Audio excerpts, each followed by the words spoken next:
Sun டிவியில் சக்ஸஸ்ஃபுல்லாக போயிட்டு இருந்த ஒரு சீரியல் தான் எதிர்நீச்சல். ஆதி குணசேகரன் கேரக்டரில் நடித்த நடிகர் மாரிமுத்து திடீர்னு உயிரிழக்கவே அவரோட கேரக்டரில் வேலராமமூர்த்தி நடிக்க வந்தார். அதுக்கப்புறம் கதையில் நிறைய மாற்றங்கள் ஏற்பட்டு சீரியல் போகிற விதத்தில் தொய்வு ஏற்படவே ஆடியன்ஸ்க்கு இந்த சீரியல் மேலே இருந்த ஈர்ப்பு குறைஞ்சது.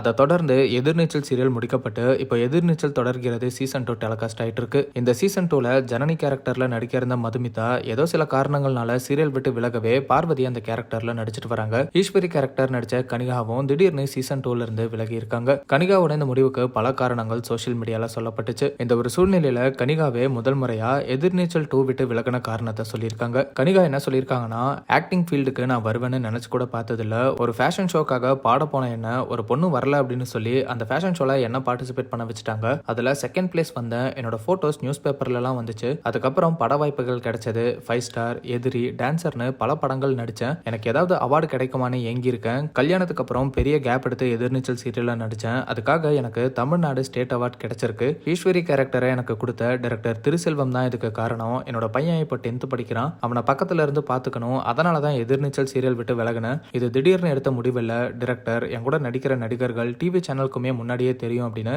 கனிகா எதிர்நீச்சல் சீரியல் விட்டு விலக காரணமே பையனோட படிப்பு தான் அப்படின்னு சொல்லியிருக்காங்க. கனிகாவோட இந்த காரணம் மூலமா இவங்க மறுபடியும் ஈஸ்வரியா நடிக்க வருவாங்கன்னு நினைக்கிறோம். ஸோ வெயிட் பண்ணி பார்க்கலாம்.